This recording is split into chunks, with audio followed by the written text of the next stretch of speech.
Welcome to Tools, Tech, and Gear. I'm Seth. This is the Tenkoo 300w solar street light. I'm going to be taking a look at this and possibly installing it on the side of my house. So if you're interested in this, then continue watching. Let's do a good old unboxing and see what's in here. We've got a little warranty card, an information pamphlet, and then some nice protective packaging. So here's the actual light itself.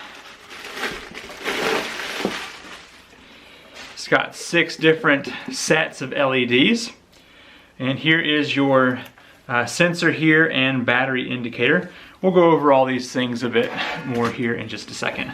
So let's get the rest of the stuff out of the box. Mounting hardware. We may or may not use this, I'll have to see. Here's a plate for mounting. And here's the rest of the pole, and we'll get to that in just a bit. That's also part of the mounting. It has a remote control down here.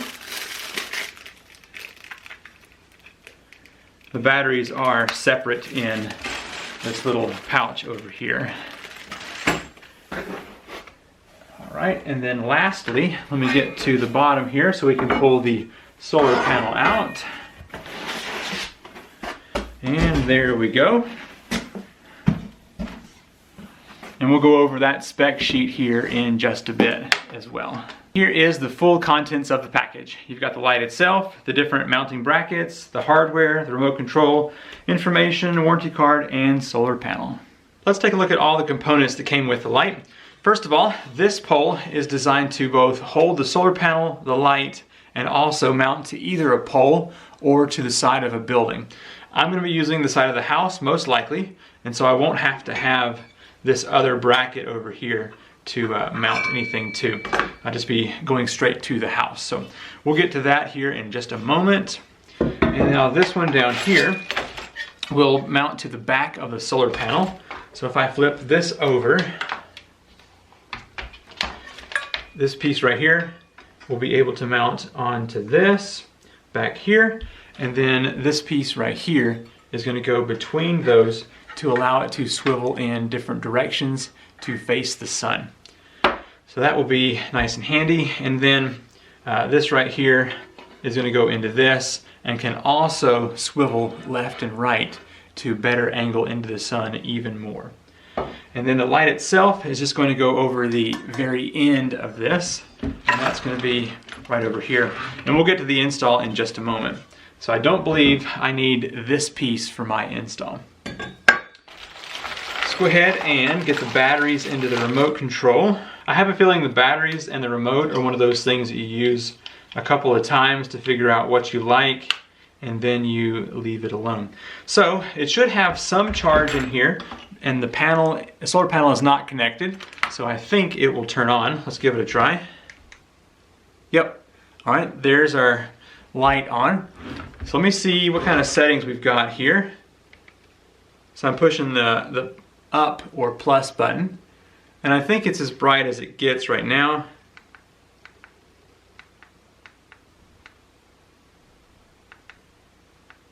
All right, it is dropping down some in the brightness. So on the remote, let me go ahead and turn this off. It's got an on button, an off button, a plus, a negative. It's got 6 hours, 8 hours, auto, 2 plus 2, 4 plus 4, and 6 plus 6, and 4 plus 8. So, and also down here is a motion button. So we'll play around with all these once this light is installed. So let's take a really quick look at the light. It's got the 6 different sets of LEDs. Up here, it's got a 25, 50, 75, and 100 full, and that's the IRF sensor right there. We'll play around with those whenever it's installed. And then it also has a battery indicator as well. It says solar light and IP66. So down here is where we will be unscrewing to fit that pole onto. If we flip it over, it has some more screws down here to make sure this thing is locked down tight. And it's just got several different raised bits here to be a heat sink. Looks like it's all one solid piece on this side, which means as this is sitting up in the sun, it won't be having any issues with letting in bugs or letting in any kind of rain. So that's good. The hardware that's included, it's got various nuts and bolts, and then it's got a few of these right here, which are an Allen. Actually, it has 2 Allen wrench. Yeah. So we'll get into those for attaching things. It comes with a little wrench, which I'm sure will be handy. And then the solar panel itself, let me read off the specs here. It is a 6 volt, 30 watt. So rated power is 30 watts. Rated current is 5 amps. And let's see, open circuit voltage, 7.2 volts. The instructions that came with this light seem to be pretty good, so I'm going to follow those. There are some bolts with the Allen wrench and nuts that go with it. It says you just slide that up under and align to where you want it. You're going to place, I think I'm going to go ahead and move this out of the way. You're going to place this where it needs to go. I'm going to line these up and hopefully be able to match it and get this tightened down. Yeah, that's pretty easy to install. So I'm just going to go through here and install the rest of these to make sure everything is properly installed. Now that I have that one on, let's go ahead and get this one on. I'm just going to slide this down. Now there is a 3-hole setup here and 1 here, and then it's kind of the opposite on this side. So those 2 will match up separately. So what I'm going to do is just find the middle hole down here on the bottom side, and then on the top I'll be able to adjust the opposite way, if that makes sense. So with the 3 holes I can just pick on the top here.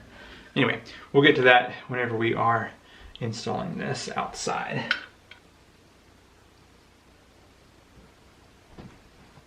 Now the instruction booklet says to go ahead and install everything else, but because of where I'm going to be putting this, I think it's going to be easiest for me to install it without putting everything on there first. So let's go up to the house and see if we can find a good place to mount this out on there, and it'll be easier to put everything on afterward once it's been mounted to the house.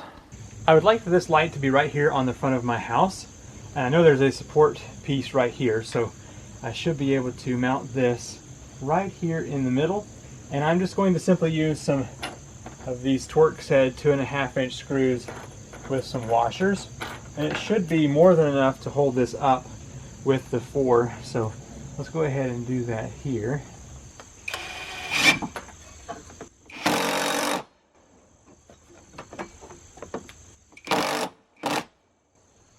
Okay, before I tighten that up, I did bring a level out here to hopefully get this thing leveled. To install the solar panel, I'm going to use this larger nut and bolt and just simply place the panel up here, kind of line it up with where it needs to go. I got the solar panel mount to the pole, but I'm realizing that there's no real way to get a good angle on this panel without moving it up really weird like it's not supposed to be. So in order to mount it the way they wanted it, it'd have to be basically straight up and down. And because the solar panel hits down here and won't let you go any more into the holes. So either if they were to extend this bracket a little taller, or maybe offset the panel bracket down some, it may have worked out a lot better. But anyway, I'm gonna go ahead and install the light first, and then we will tighten this down as angled as we can into the sun, because the wintertime sun hits about right there. Summer sun, of course, is more flat. But let's go ahead and get the light installed here. There are a couple of set screws on the bottom of the light. I'm going to loosen those up.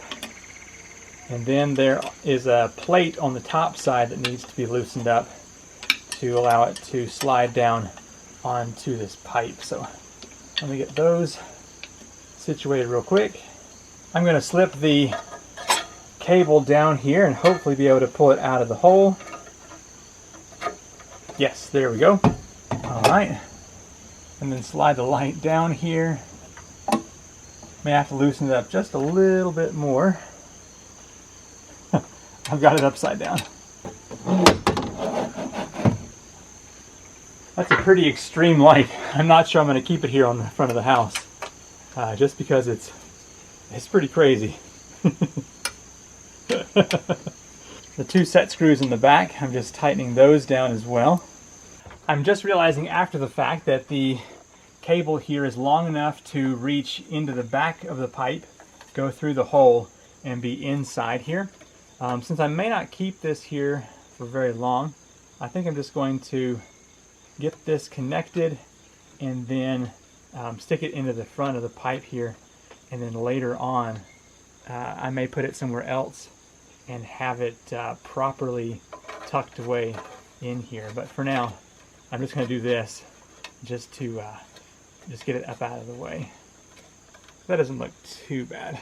If we take a look at the underside of the light, it does have a blinking indicator for almost 100% full, which means it's getting sun and working as it should. It definitely makes the house look industrial. So I'm going to say this would be really good for street light, of course, but also maybe a detached garage.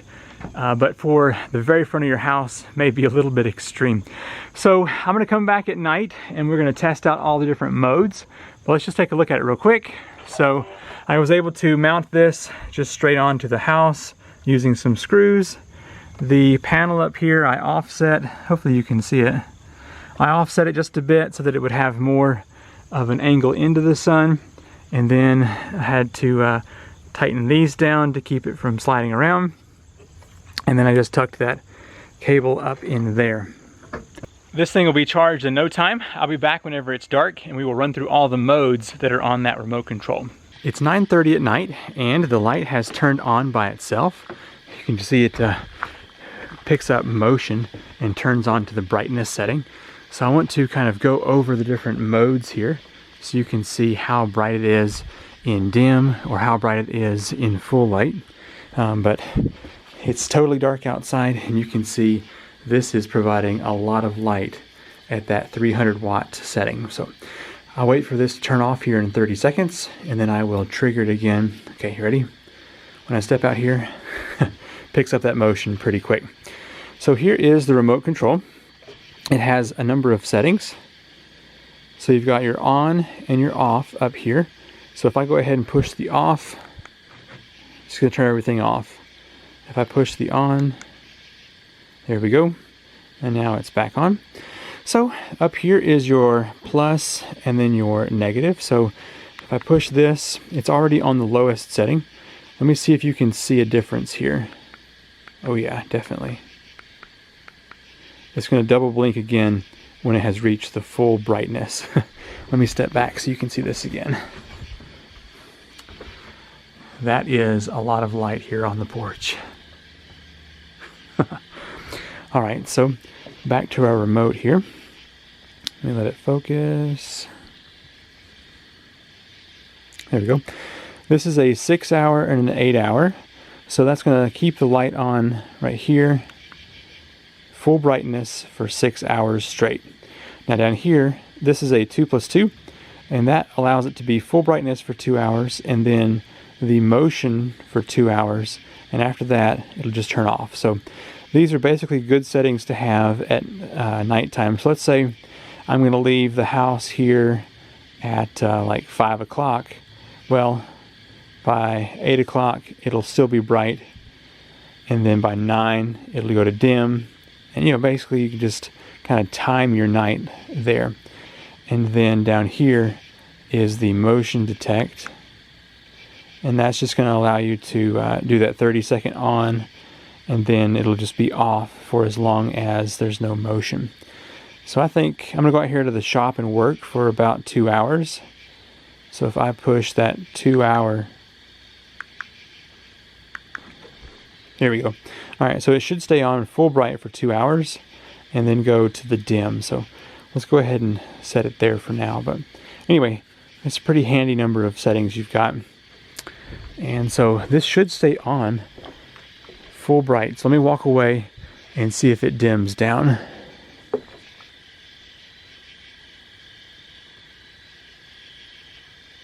I waited a minute and it's definitely not turning off. So one more thing I want to do is test the sensitivity of that sensor. So let me go ahead and put it back on the auto mode. Okay, and now let me step over here to the car and see if it will pick up here at the end of the steps or where it's going to reactivate.